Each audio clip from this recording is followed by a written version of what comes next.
نحمده ونصلي على رسوله الكريم اما بعد فاعوذ بالله من الشيطان الرجيم بسم الله الرحمن الرحيم رب اشرح لي صدري ويسر لي امري واحلل عقدة من لساني يفقهوا قولي۔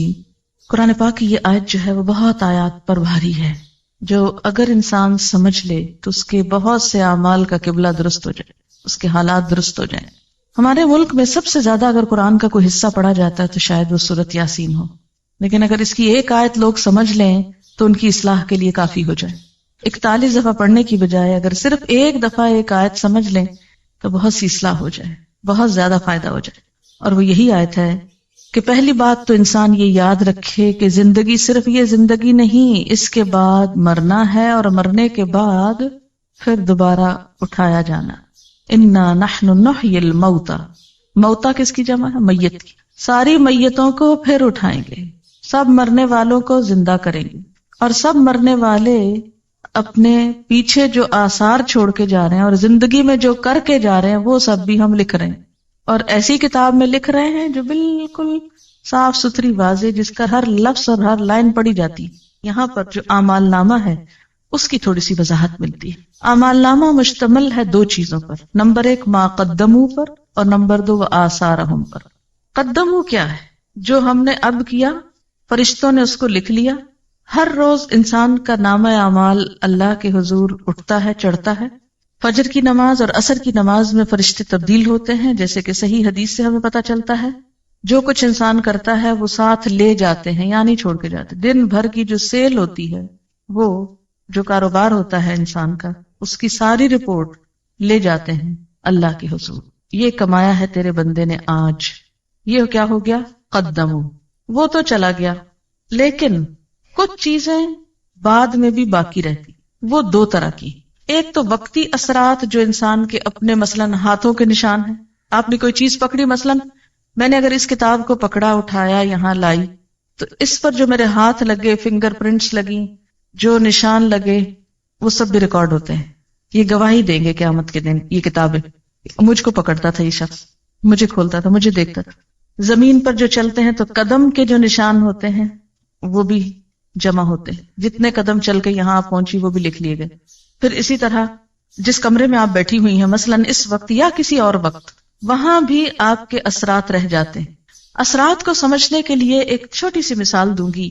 کبھی آپ نے فضا میں ایک طیارہ اڑتا ہوا دیکھا ہو جس کے پیچھے اس کا دھواں رہ جاتا ہو؟ دیکھا کبھی؟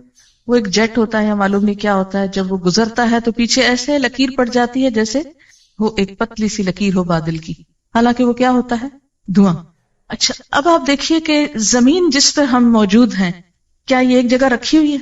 کہاں پر ہے یہ؟ کیا کر رہی ہے زمین؟ گھوم رہی۔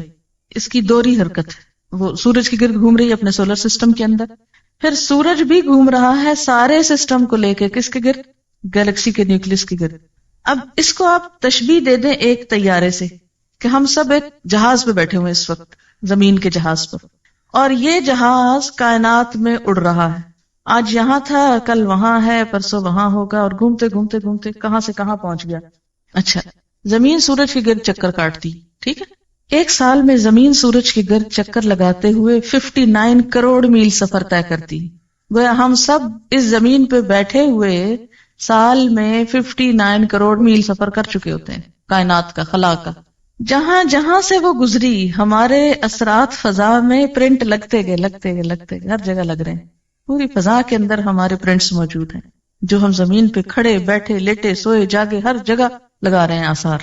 یعنی یہ فضا اس وقت جو یہاں ہے، یہ ہر وقت یہاں نہیں ہوتی۔ ہم ہر وقت اس کمرے میں تو ہیں، لیکن اس کے باوجود یہ جو ایٹماسفیئر ہے نا، یہ تبدیل ہوتا ہے۔ سورج اور ہمارے درمیان کا جو خلا ہے نا، یہ چینج ہوتا رہتا ہے ہر وقت۔ جہاں جہاں ہم جاتے ہیں، زمین کے اوپر بیٹھ کے وہ کائنات کے اندر وہاں وہاں وہاں وہاں گھوم رہے ہیں ہم، اور ہر جگہ ہمارے پرنٹس لگے جا رہے ہیں، لگے جا رہے ہیں، لگے جا رہے ہیں۔ اب آپ دیکھیں کہ جو لوگ اچھے پرنٹس بنا رہے ہیں وہ بھی لگ رہے ہیں، اور جو لوگ غلط کاموں کے اوپر ہاتھ لگا رہے ہیں، حرام چیز پکڑی آپ نے ہاتھ سے، لگ گیا نا آپ کا ہاتھ، اس پہ پرنٹ پڑ گیا نا، آپ کی چیز نہیں، آپ اس کو پکڑے پھرتے ہیں، وہ بول اٹھے گی قیامت کے دن، یہ میرا قلم نہیں تھا، یہاں بہت سے جوتے رکھے ہوئے رنگ رنگ کے طرح طرح کے قیمتی نئے پرانے، آپ کہتے واہ رے یہ کیا جوتا غضب کا ہے، اٹھا لے جاؤ گھر، خوشی سے پہن جائیں. لیکن ہوگا کیا؟ جس جوتے کے ساتھ جو آپ کا نہیں اور آپ اسے پہن کے لیے پھرتے، جہاں جہاں وہ جوتا پڑ رہا ہے آپ کے پاؤں کے ساتھ آپ کے خلاف نشان لگ رہے ہیں. مالک کا تو آپ نے ایک نقصان کیا نا کہ اس کا چند 100 روپے یا 1000 روپے کا جوتا آپ نے چرا لیا، لیکن سوچیں کہ بدلے میں آپ نے اپنا نقصان کتنا بڑا کیا، کتنے نشان لگوا دیے حرام کی چیز کے ساتھ.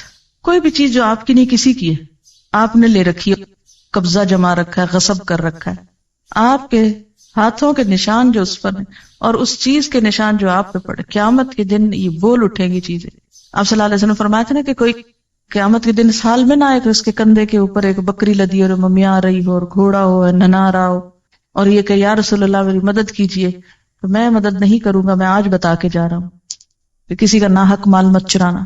اب آپ دیکھیے کہ یہاں پر کیا بتایا جا رہا ہے کہ انا نحن نحیی الموتى ونکتب، ہم لکھ رہے ہیں ما قدموا، جو یہ آگے بھیج رہے ہیں، روز کے کام باتیں جو ہم کرتے ہیں سارا دن لکھ لی جاتی، بالکل ایسے جیسے کیسٹ سے کسی کا لیکچر لکھا جاتا، ایسے ہی ہمارے منہ کے اندر جو پلیئر لگے ہوئے ہیں بولنے والے، جو بولتے ہیں فرشتے بیٹھ کے ٹرانسکرائب کرتے رہتے ہیں، اور جو ہم ایکشنز کرتے ہیں وہ بھی لکھتے جاتے ہیں. وہ سارا پلندہ شام کے وقت لے جاتے ہیں، جا کے جمع کرا دیتے ہیں. یہ ہے قدموں، چلے گئے آگے بھیج دیے. خود ابھی ادھر بیٹھے ہیں لیکن روز آگے بھیج رہے ہیں، آگے جانے سے پہلے وہاں بھیج رہے ہیں اپنے اعمال. اور کچھ ایسے ہیں کہ جب آگے ہم خود چلے جائیں گے تو پیچھے رہ جائیں گے. آثار، اثرات. وہ اثرات دو طرح کے ہیں، ایک کون سے؟ جو ہم ہر وقت لگا رہے ہیں اپنے سراؤنڈنگ میں، ہر طرف کیمرے فٹ ہیں، تصویریں کھنچ رہی ہیں ہماری مفت میں.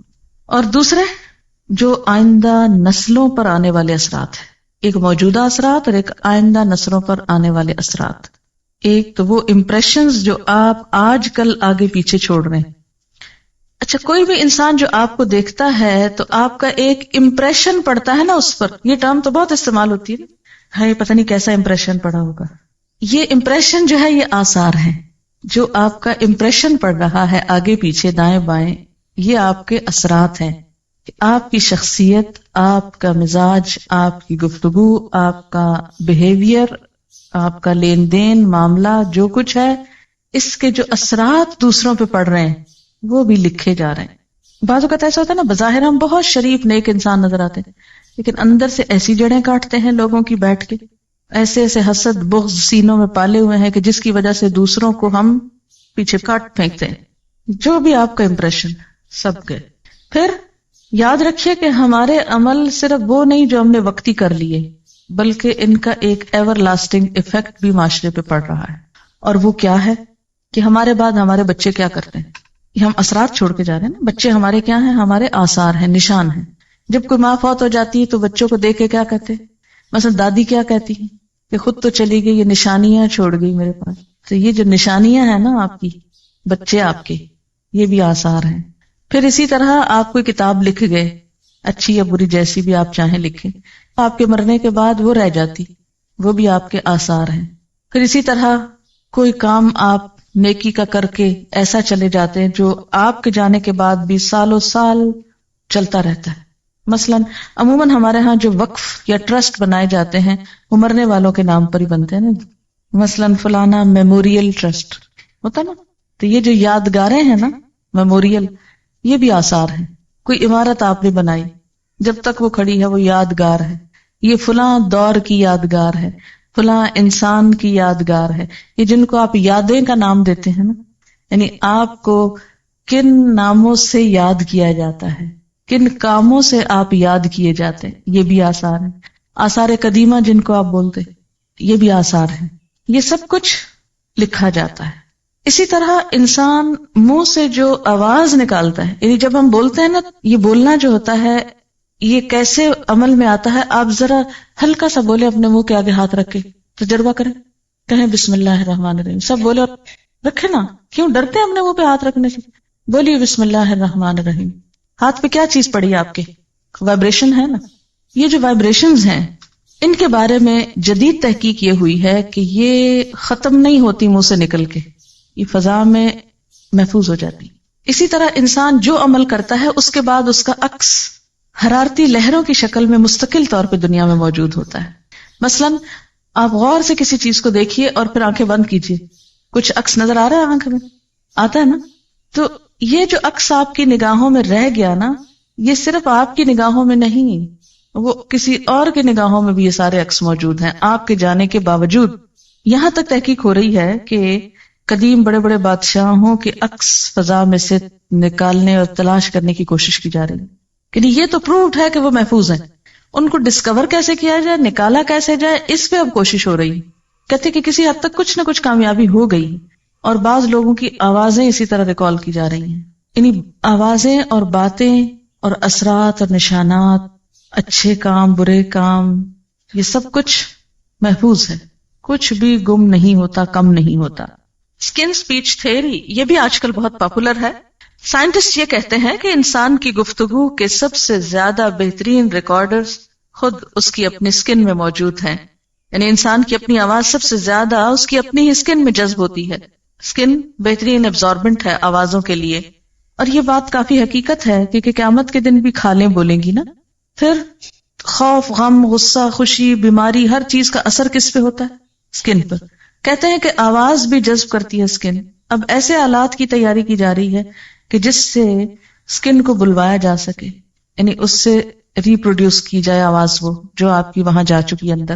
جیسے کسی کیسٹ پلیئر کے اندر ایک بٹن سے کیا ہوتا ہے, ریکارڈنگ ہوتی ہے. دو ساتھ ساتھ ہی ہوتے ہیں نا سرخ سفید, دونوں دبائیں تو ریکارڈنگ ہو گئی, ایک چلائیں تو کیا ہوا, ریورس کر کے پلے ہو گئی. تو اب وہ کہتے ہیں کہ ریکارڈنگ تو ہوئی بھی ہے یہاں ساری اندر.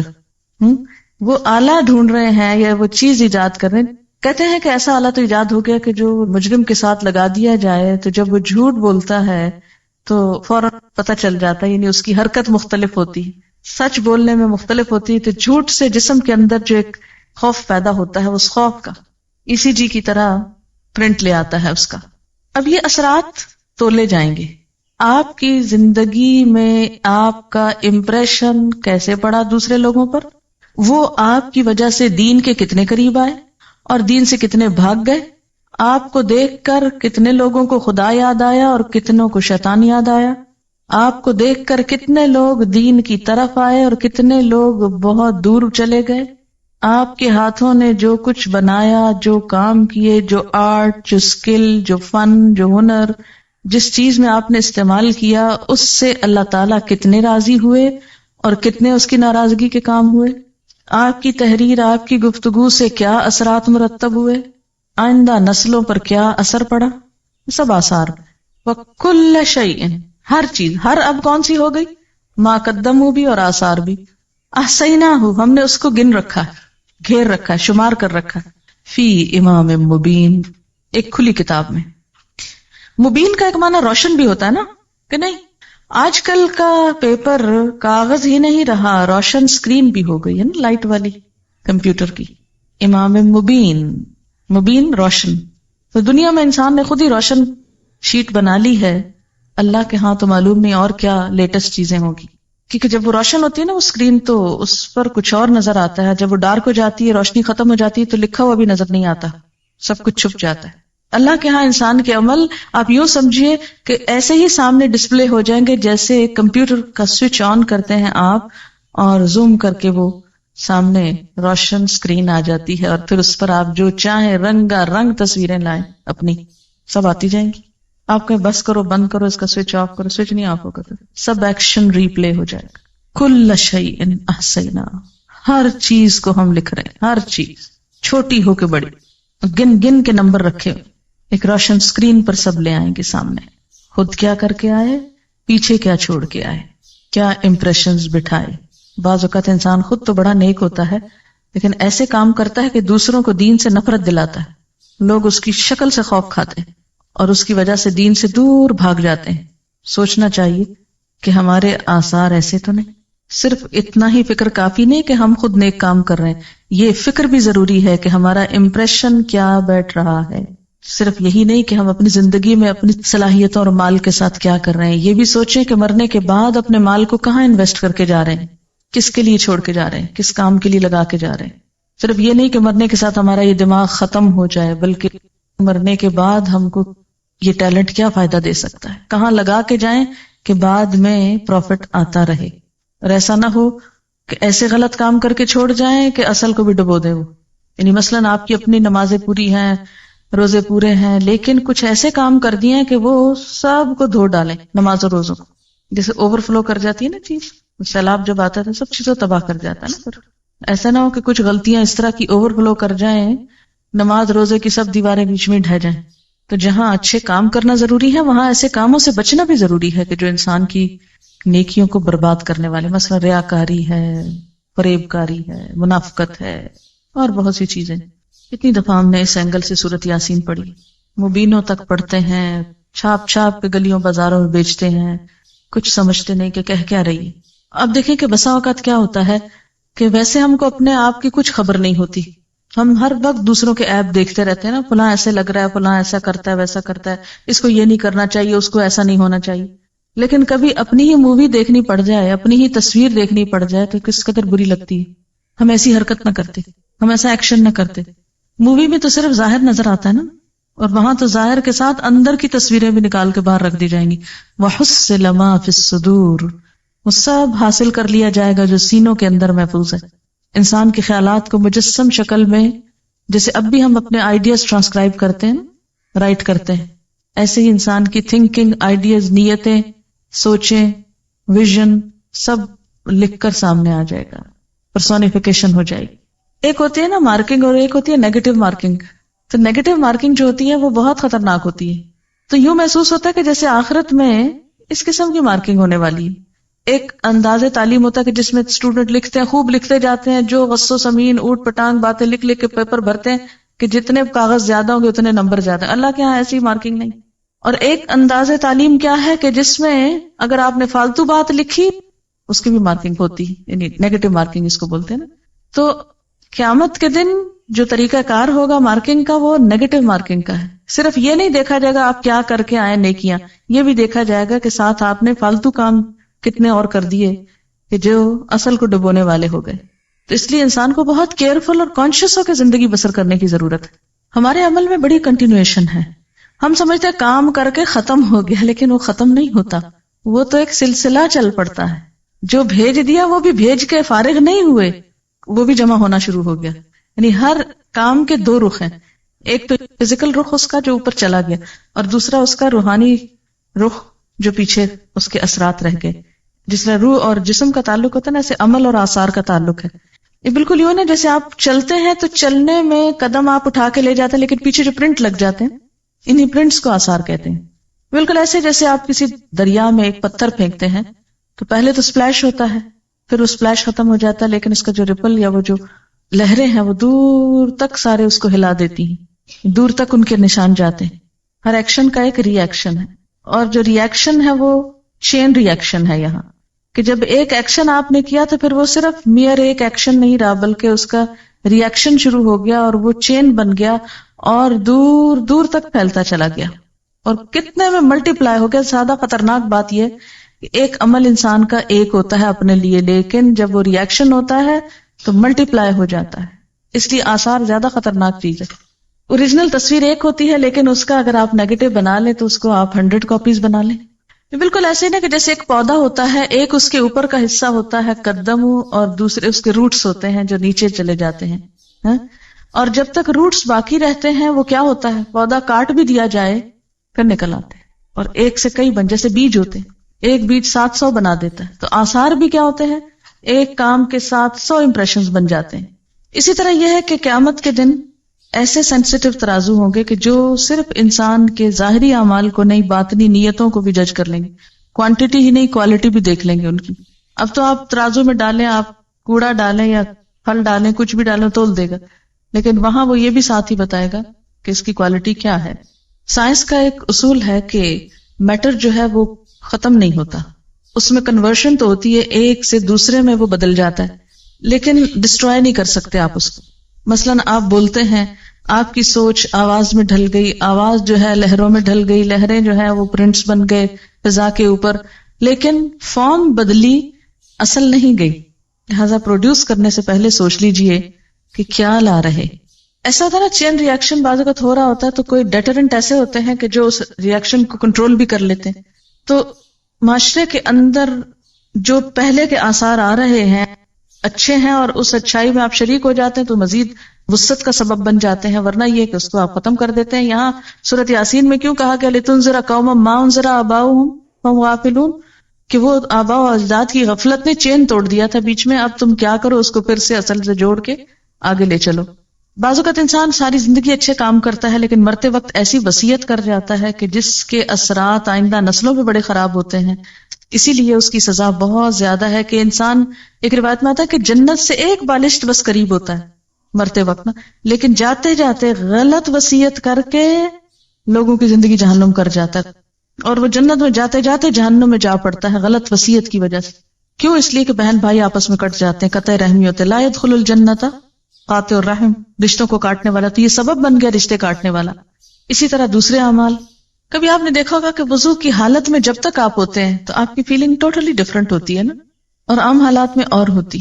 تو ایک آپ کے عمل کا خود آپ کی ذات پر بھی تو امپریشن پڑ گیا نا. جب قیامت میں یہ اسکرین کھلے گی سب کے آگے تو بہت شرمندگی ہوگی.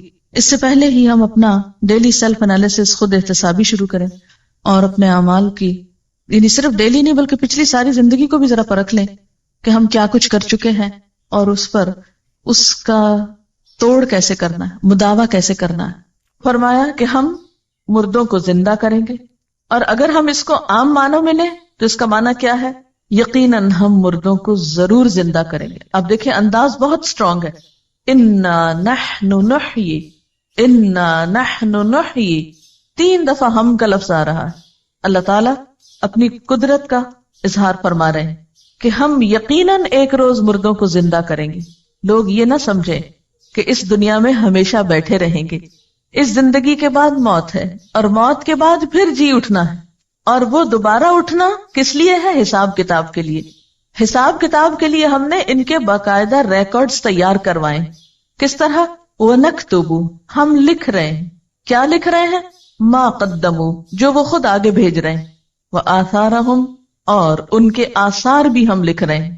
اب یہ جو بات ہے کہ مَا قَدَّمُوا وَآثَارَهُمْ، تو مَا قَدَّمُوا میں وہ سارے اعمال شامل ہیں جو انسان اپنی زندگی میں کرتا ہے. ہمارا چلنا پھرنا، اٹھنا بیٹھنا، پڑھنا لکھنا، کھانا پینا، سونا جاگنا، ہنسنا رونا، سب کچھ جو بھی ہم کرتے ہیں. آپ چاہیں تو ایک دن کے سارے کام لکھ لیں، صبح سے شام تک اپنی ڈائری خود تیار کر لیں، تو دنیا میں ہی اپنا نامہ اعمال دیکھ لیں کہ ہم کیا کرتے ہیں. جتنی دفعہ ڈانٹ ڈپٹ کرتے ہیں، لڑتے جھگڑتے ہیں، چیختے چلاتے ہیں، جھوٹ بولتے ہیں یا سچ بولتے ہیں، جو بھی کرتے ہیں، صرف ایک دن کا پورا ریکارڈ تیار کر. تو اللہ تعالیٰ فرماتے وَنَكْتُبُ، ہم لکھ رہے ہیں. تم لکھو یا نہ لکھو، تم اپنی ڈائری لکھو یا نہ لکھو، تم یاد رکھو یا نہ رکھو، تم ریکارڈ رکھو یا نہ رکھو، ہم لکھ رہے ہیں، ہم ریکارڈ تیار کرا رہے ہیں. کس چیز کا؟ مَا قَدَّمُوا، جو وہ خود آگے بھیج رہے ہیں، جو اس زندگی میں کر رہے ہیں. جیسا کہ سورۃ القیامہ میں آتا ہے يُنَبَّأُ الْإِنسَانُ يَوْمَئِذٍ بِمَا قَدَّمَ وَأَخَّرَ، اس روز انسان کو اس کا سب اگلا پچھلا کیا کرایا سب کچھ بتا دیا جائے گا. وَآثَارَهُمْ، اور ان کے آثار بھی لکھ رہے ہیں. آثار کا لفظ جو ہے یہ اثر سے نکلا ہے. اثر کہتے ہیں قدموں کے نشان کو. اثر کا لفظی معنی کیا ہے؟ پاؤں کا نشان. جب انسان کہیں چل کے جاتا ہے تو اس کے پیچھے جو فٹ پرنٹس اس کے ہوتے ہیں اس کو اثر بولتے ہیں. تو مراد اس سے کیا ہے کہ انسان اپنی زندگی میں جو کچھ کرتا ہے وہ بھی لکھا جاتا ہے، اور اس کیے کا جو اثر باقی رہتا ہے، جو اس کا امپریشن بنتا ہے وہ بھی لکھا جاتا ہے. اثر کا ایک معنی امپریشنز بھی آپ لکھ سکتے ہیں کہ ہمارے جو امپریشنز بنتے ہیں وہ بھی لکھے جاتے ہیں. اب یہ آثار یا امپریشنز 2 طرح کے ہوتے ہیں. ایک تو امپریشنز جو ہمارے دائیں بائیں آگے پیچھے ہر چیز پہ پڑ رہے ہیں. مثلا یہ دیواریں بھی ہمیں دیکھ رہی، یہ چھت بھی ہمیں دیکھ رہی، جس زمین پر آپ ہیں وہ بھی آپ کا ایک امپریشن لے رہی ہے کہ آپ یہاں اس وقت کیا کر رہے ہیں. آپ باہر کھلی فضا میں نکلتے ہیں، جو بھی کوئی آپ کو دیکھتا ہے، ہاں کوئی راہ گزرتا ہوا آپ کو دیکھتا ہے تو آپ سے ایک امپریشن لے کے گزرتا ہے، وہ بھی لکھ لیا جاتا ہے. اب یہ جو امپریشنز ہیں چاروں طرف در و دیوار کے اوپر چھپنے والے، ہر طرف دائیں بائیں آگے پیچھے اوپر نیچے گویا مووی کیمراز لگے ہوئے ہیں، 24 گھنٹے تصویریں کھنچ رہی. کہیں چلے جائیں پیچھے پیچھے ہے یہ فوٹوگرافر، ہر جگہ مووی بن رہی، ہر چیز اثر قبول کر رہی، ان کو آثار کہتے ہیں۔ ایک تو نا جو ہم کر رہے ہیں تو یہ فرشتے لکھ رہے ہیں، جیسے قرآن پاک میں آتا نا وَإِن كُلُّ نَفْسٍ لَمَّا عَلَيْهَا حَافِظ، کوئی شخص ایسا نہیں کہ جس پر کوئی نگران نہ ہو۔ تو گویا نمبر 1 اللہ تعالیٰ خود نگرانی فرما رہے ہیں۔ نمبر 2 ان علیکم لحافظین کرامن کاتبین، یقیناً تم پر حفاظت کرنے والے یعنی نگران بیٹھے ہوئے ہیں، کرامن کاتبین معزز کاتب ہیں، جیسا کہ سورۃ قاف میں آتا ہے ما یلفظ من قول الا لدیہ رقیب عتید، کوئی لفظ اس کی زبان سے نہیں نکلتا مگر یہ کہ ایک حاضر تیار شخص لکھنے کو بیٹھا ہوتا ہے۔ دائیں بائیں 2 فرشتے دن رات بیٹھے ہوئے لکھ رہے ہیں۔ ایک تو یہ لکھائی ہو رہی ہے، یہ ایک اعمال نامہ ہے، اور ایک در و دیوار جو امپریشنز لے رہے ہیں، یہ جو تصویریں بن رہی ہیں چاروں طرف ہر وقت کی، ایک تو یہ ہے۔ اور آثار کا ایک دوسرا معنی بھی ہے، اور وہ ہے دنیا سے جب انسان چلا جاتا ہے، مرنے کے بعد اس کے جو اثرات دنیا میں باقی رہتے ہیں، جو اس کی یادیں باقی رہتی ہیں، جو اس کے کام باقی رہتے ہیں، جو اس کا نمونہ دنیا میں باقی رہتا ہے، جو لوگوں کی زبان پر اس کے حق میں یا خلاف گواہیاں باقی رہتی ہیں مرنے کے بعد، یہ سب کچھ آثار میں شامل ہے، یہ سب بھی لکھا جائے گا۔ گویا نامہ اعمال صرف ان اعمال پر مبنی نہیں جو ایک انسان اپنی زندگی میں کرتا ہے یا جو فرشتے لکھ لیتے ہیں، بلکہ زمین و آسمان کی، دائیں بائیں کی اور لوگوں کی گواہی بھی لی جائے گی۔ تو انسان کے تمام اعمال جو ہیں وہ سارے کے سارے ریکارڈ ہو رہے ہیں، ان کے جو امپریشنز ہیں وہ بھی لکھے جا رہے ہیں۔ انسان کے اعمال کس قسم کے ہیں، اچھے ہیں یا برے ہیں، ان میں ایک بڑا وزن اس کے آثار کا ہوگا، اس کے بعد کے نشانات کا ہوگا۔ حدیث میں آتا ہے جس نے اسلام میں کوئی نیک طریقہ جاری کیا اس کے لیے اس کا اجر بھی ہے اور اس کا بھی ہے جو اس کے بعد اس پر عمل کرے گا، بغیر اس کے کہ ان میں سے کسی کے اجر میں کوئی کمی ہو۔ اور جس نے کوئی برا طریقہ جاری کیا اس پر اس کے اپنے گناہ کا بھی بوجھ ہوگا اور اس کا بھی جو اس کے بعد اس پر عمل کرے گا، بغیر اس کے کہ ان میں سے کسی کے بوجھ میں کوئی کمی ہو۔ ایک اور حدیث میں آتا ہے جب انسان فوت ہو جاتا ہے تو اس کے عمل کا سلسلہ ختم ہو جاتا ہے سوائے 3 چیزوں کے۔ نمبر 1 علم جس سے لوگ فائدہ اٹھائیں، نمبر 2 نیک اولاد جو مرنے والے کے لیے دعا کرے، اور نمبر 3 صدقہ جاریہ جس سے اس کے مرنے کے بعد بھی لوگ فیضیاب ہوں۔ آثارہم کا ایک معنی نشانات قدم بھی ہے کہ انسان نیکی یا برائی کے کام میں جتنے قدم اٹھا کر جاتا ہے کہیں، وہ قدم بھی گنے جاتے ہیں، یعنی لٹرلی وہ قدم کاؤنٹ کیے جاتے ہیں۔ مثلا اپنے گھر سے یہاں تک آپ جتنے قدم اٹھا کر آئے، جتنا فاصلہ آپ نے طے کیا، وہ ہر روز آپ کے اس عمل کے ساتھ لکھا جاتا ہے۔ تو گویا جو لوگ بہت دور سے آتے ہیں، لمبے فاصلے طے کر کے آتے ہیں، ان کے اس عمل کے ساتھ جو اس وقت آپ یہاں بیٹھ کے کر رہے ہیں، یعنی لکھنے پڑھنے کا کام، دین سیکھنے کا کام، یہ تو سبھی برابر کا کر رہے ہیں۔ یہ ساتھ کے فلیٹ سے آنے والا بھی اور ناظم آباد سے آنے والا بھی، کام تو سب ایک کر رہے ہیں، لیکن ساتھ کے گھر سے آنے والے کے قدم تھوڑے ہیں اور دور سے آنے والے کا فاصلہ زیادہ ہے، تو یہ بھی اس میں کاؤنٹ کر دیا جاتا ہے آپ کی اس اصل ایکٹیویٹی میں، اور یہ روز کا روز شمار کیا جاتا ہے، کیونکہ اللہ تعالیٰ کسی کا چھوٹا سا اجر بھی ضائع نہیں کرتا، کسی کی چھوٹی سی محنت کو بھی رائیگاں نہیں جانے دیتا۔ اس کی دلیل کیا ہے؟ کیا یہ میں اپنے پاس سے کوئی فلسفہ گھڑ رہی ہوں یا اس کی کوئی دلیل بھی ہے؟ حدیث پاک میں آتا ہے کہ مسجد نبوی کے قریب کچھ جگہ خالی تھی، تو بنو سلمہ نے ادھر آنے کا ارادہ کیا، وہاں شفٹ ہونے کا ارادہ کیا۔ جب آپ صلی اللہ علیہ وسلم کے علم میں یہ بات آئی تو آپ نے انہیں مسجد کے قریب منتقل ہونے سے روک دیا اور فرمایا دیارکم تکتب آثارکم، اور 2 مرتبہ فرمایا دیارکم تکتب آثارکم، تمہارے گھر یعنی جہاں ہیں وہیں رہیں، دور ہیں معلوم ہے، لیکن تمہارے قدم لکھے جاتے ہیں جتنی دفعہ بھی مسجد میں آتے جاتے، تکتب لکھے جاتے ہیں، آثارکم تمہارے قدموں کے نشان، فرشتے کاؤنٹ کرتے ہیں 10 قدم 20 قدم 30 قدم 40 قدم چل کے گیا، وہ بھی نامہ اعمال کی نیکیوں میں پلس کر دیے جاتے ہیں۔ اس لیے یہ مت سمجھو کہ مسجد کے قریب آ گئے تو زیادہ فائدہ ہوگا، جو دور سے آتا ہے اس کا بھی فائدہ اور اجر و ثواب کچھ کم نہیں۔ پھر فرمایا وَكُلَّ شَيْءٍ، اور ہر چیز کو، وَكُلَّ شَيْءٍ اور ہر چیز احصیناہ ہم نے شمار کر رکھا ہے اس کو، گن گن کے رکھا ہے اس کو. کہاں؟ فی امام مبین ایک کھلی کتاب میں. اس سے مراد لوح محفوظ ہے، اور بعض نے اس سے مراد اعمال نامے لیے ہیں. امام کا لفظ مفرد بھی ہے اور جمع بھی، جیسے کتاب، حجاب، جبال. تو امام کہتے ہیں پیشوا کو، لیڈر کو، جیسے نماز میں امام ہوتا ہے. اسی طرح امام کا لفظ شارع عام کے لیے بھی استعمال ہوتا ہے، کھلی سڑک کے لیے، کیونکہ وہ بھی لیڈ کرتی ہے نا، آگے رستہ بتاتی جاتی ہے، آپ اس پہ چلیں.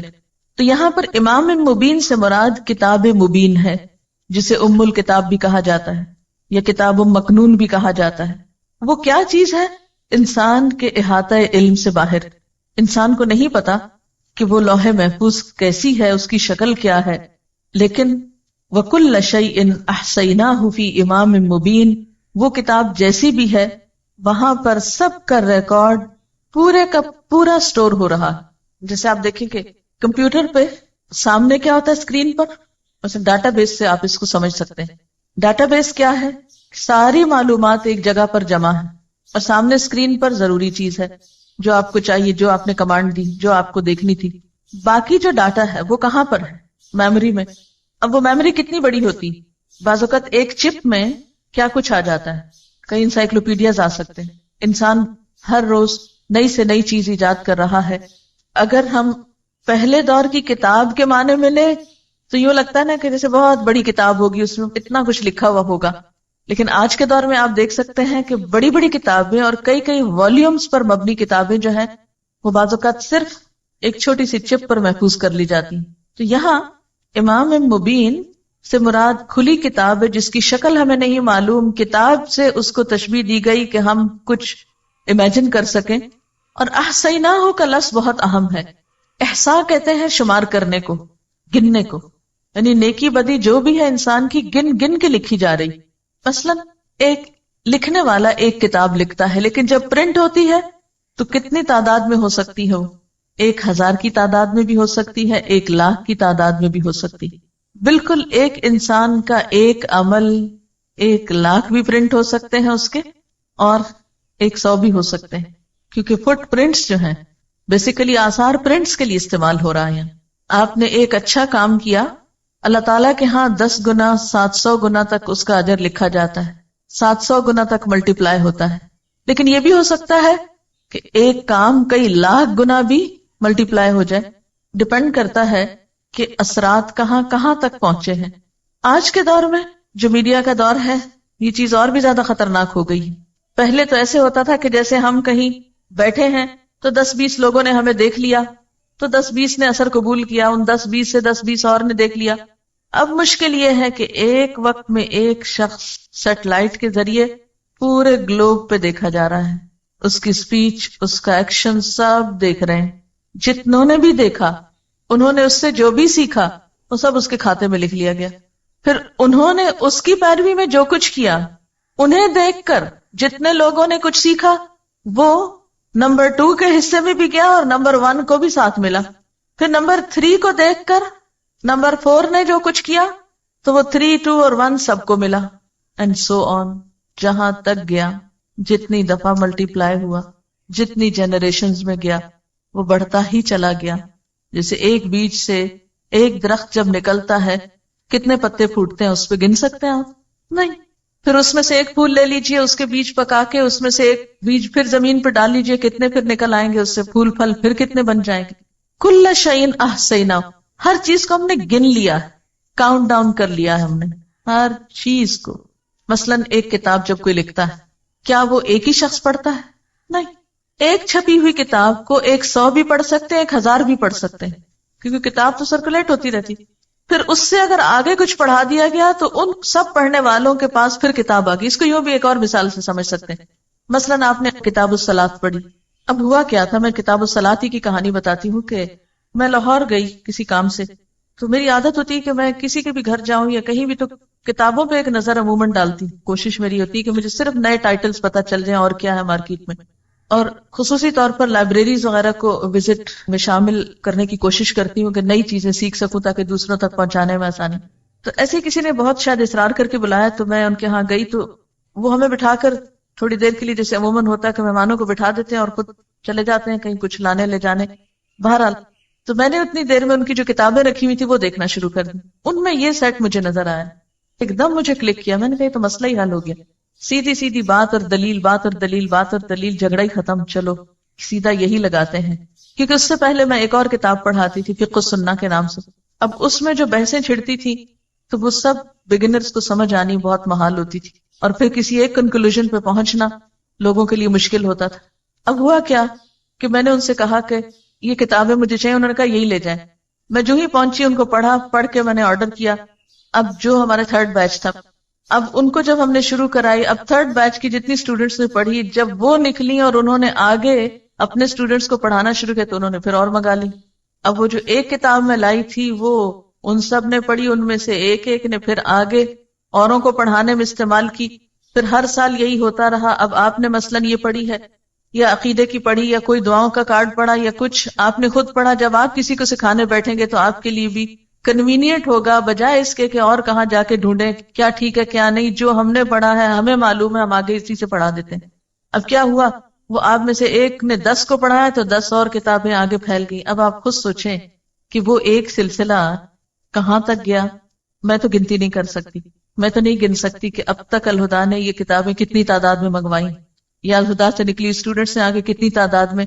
میرے پاس کوئی اسٹیٹسٹکس نہیں، لیکن کل شیء احصیناہ، ہر چیز کو ہم نے گن رکھا ہے، ہم نے لکھ رکھا ہے، شمار کر رکھا ہے، کاؤنٹ کر رکھا ہے، اور کاؤنٹ کر کے کھلی کتاب میں ریکارڈ کر دیا ہے کہ اس شخص نے نیکی کی فلاں چیز اتنی تعداد میں پھیلا دی تھی.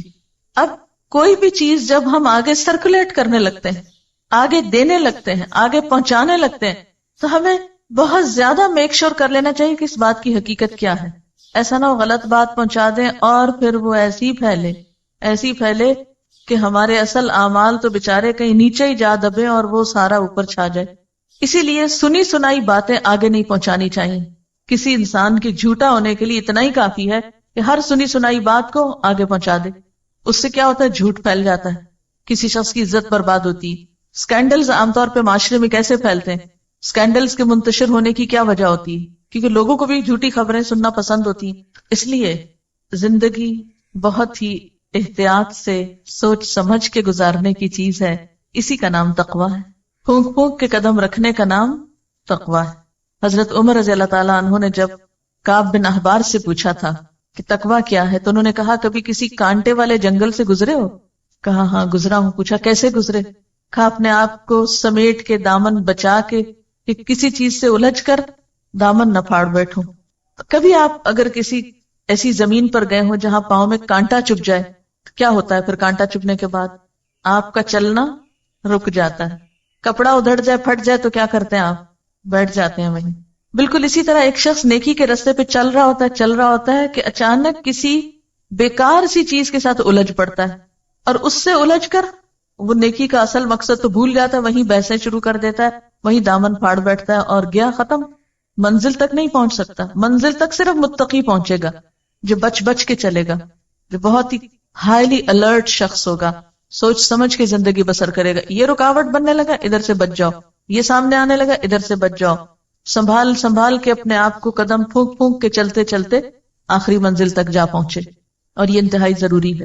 قولوا قولا سدیدا میں بھی آپ دیکھیے نہ بات بڑھانی ہے نہ گھٹانی ہے، وہاں بھی بڑی احتیاط چاہیے. آنکھ کان دل دماغ ہر چیز کا حساب ہونا. بیکار باتوں میں مت لگاؤ ان کو، ادھر ادھر کا تجسس نہ کرو، فالتو باتیں نہ کرو. من حسن اسلام المرء ترکہ ما لا یعنی، انسان کے اسلام کا حسن کیا ہے؟ وہ باتیں چھوڑ دے جس سے اس کا کوئی مطلب نہیں. اب آپ دیکھیں کہ انٹرنیٹ میں ایک کمانڈ پہ یا ایک کلک پہ کم از کم کتنے لوگوں کو آپ ایک پیغام ارسال کر سکتے ہیں؟ کم از کم کتنے لوگوں کو ایک میسج ایٹ اے ٹائم آپ سینڈ کر سکتے ہیں؟ No limit. یہ ڈیپینڈ کرتا ہے کہ آپ کی لسٹ میں کیا ہے. آپ کے ایڈریسز کی لسٹ میں کتنے لوگ ہیں. آپ سلیکٹ آل کر دیں اور ایک کلک کر کے سب کو بھجوا دیں. اب پہلے تو اگر کاغذ چھاپ کے گلی گلی بانٹنے پڑتے تھے تو بہت ٹائم لگتا تھا. اب سلیکٹ آل کر کے پوری دنیا پہ بھیج دیں، آپ ہر ایک کو سینڈ کر دیں. یعنی آج کا دور اس لحاظ سے اور زیادہ خطرناک ہے، لیکن الحمدللہ نیکی کے مواقع بھی اتنے ہیں. یعنی اللہ تعالیٰ نے کسی بھی دور کے انسانوں پہ ظلم نہیں کیا کہ کچھ دور کے لوگوں کو تو نیکی کے مواقع زیادہ دے دیے اور کچھ کو برائی کے زیادہ دے دیے. نہیں، اگر آج برائی کے لیے وسائل استعمال کیے جا رہے ہیں تو نیکی کے لیے بھی ایکولی استعمال کیے جانے چاہیے. لیکن افسوس یہ کہ مسلمانوں نے نیکی کو پھیلانے کے لیے ان سارے ذرائع اور وسائل کو استعمال ہی نہیں کیا. اس طرف ہماری توجہ ہی نہیں. اس کام کو ہم کام ہی نہیں سمجھتے، یعنی کہ تبلیغ تھرو میڈیا. ہم سمجھتے ہیں صرف یہاں کرسی پہ بیٹھ کے چند لوگوں کو پڑھانا جو ہے یہی بہت بڑی نیکی کا کام، اور حریص ہی نہیں ہوتے کہ اللہ کے پیغام کو مختلف طریقوں سے آگے پہنچائیں.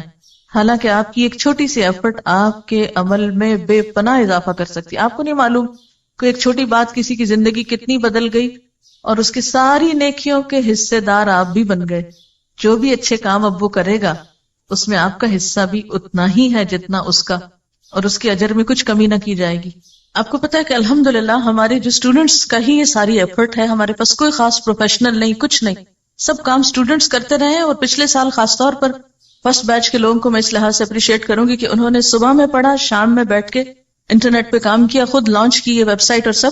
اس وقت بالکل ایک ہمبل سی بگننگ تھی، اور اس وقت الحمدللہ آج کل کا مجھے نہیں پتا لیکن کچھ دن پہلے تک ہماری ایوریج ڈیلی ہٹس 10 سے 12 ہزار تک ہو رہی تھی. اب آپ دیکھیں کہ اتنا ہیویلی جب اس کو اپروچ کیا جاتا ہے اور جو کچھ اس پہ چھوٹا موٹا ڈالا ہوا ہے وہ سنا یا پڑھا جاتا ہے تو اس میں سب کاؤنٹ ہوتا ہے نا. وہ بھی تو جتنے لوگوں کا اس میں حصہ ہے، اب ہم ایک وقت میں جیسے میں پڑھا رہی ہوں تو کتنے لوگ یہاں زیادہ سے زیادہ اس کمرے میں آ سکتے ہیں؟ میکسیمم 500 آ جائیں گے کھینچ تان کے. لیکن اگر نیٹ کے تھرو ڈیلی 10,000 لوگ اس بات کو، اس میں سے کوئی کسی چیز کو لیتا ہے، کوئی کسی کو، کوئی کسی کو، تو آن دا ہول جس شخص کی بھی محنت ہے اس پر، وہ چھوٹا کام نہیں کر رہا. لیکن قربانی کے ساتھ یہ کام ہوا نا، آرام سے تو نہیں ہوا. اور ایک ہم یہ کہہ سکتے تھے لمبی امید کر کے بیٹھ جاتے، ہاں ہم کورس کر لیں گے، پھر ہم کوئی نیکی کا کام کریں گے، پھر ہم اپنی سکلز کو بڑھائیں گے، پھر استعمال کریں گے. نہیں، تھوڑا تھوڑا چھوٹا چھوٹا کنٹریبیوشن جو اللہ نے آپ کو موقع دیا ہے، کیونکہ زندگی کا بھی تو لمحہ لمحہ ڈراپ ہو کے کم ہو رہا ہے نا. اس میں چھوٹی چھوٹی چیز آپ جو ہے کسی بھی اعتبار سے، آپ دیکھیں کہ وہ جو تھا نا منہم سابق بالخیرات، تو وہ خیر نہیں ہے، خیرات ہے. اللہ تعالیٰ نے آپ کے اندر ایسی صلاحیت رکھی ہے کہ بیک وقت آپ ایک نہیں کئی نیکیاں کما سکتے ہیں. کمنٹر، اس آیت کو پڑھ کر مجھے ایسا لگا کہ اللہ نے مجھے آئینہ دکھا دیا، اپنی حقیقت کو دیکھو. آج تک دنیاوی معاملات کے لیے امپریشن کی کیسی کیسی فکر تھی، لیکن آخرت میں پڑھنے والے امپریشن کی کبھی فکر ہی نہیں کی. وہ مارکس جو اللہ نے مجھے دینے ہیں میں ان کی فکر ہی نہیں کرتی. یہ سوچا ہی نہیں کہ ان کی چیکنگ کتنی سخت ہوگی. کاش یہ احساس سب میں جاگ جائے تاکہ ہم اپنے اعمال کو کرنے سے پہلے ہی پرکھ لیں کہ ان کا درجہ کس جگہ پر ہوگا. ایسے لگتا ہے جیسے اللہ تعالیٰ قیامت کے دن ایسی مووی چلائیں گے کہ جس میں کسی قسم کی کوئی ایڈیٹنگ نہیں ہو. ایک اور کمنٹ ہے، سب سے بہترین اثر جو ہم زمین پہ چھوڑ سکتے ہیں وہ سجدوں کے نشان ہیں. مجھے یہ بات بہت اچھی لگتی ہے اور اللہ کا شکر ادا کرتی ہوں جب بالکل ایک ڈفرینٹ جگہ پر نماز پڑھنے کا موقع ملے.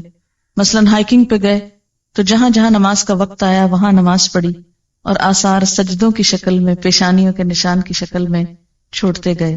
اور وہ مٹی پہ نظر بھی تو آتے ہیں نا، کہتے ہیں میری مٹی پہ نظر آج مغرب نے رکھی ہے، کہتے ہیں کہ اس میں کینسر کی دوا ہے، کہہ دو جس مٹی پہ سجدوں کے نشان ہوں میرے رب کی فضل سے ہر مرض کی شفا.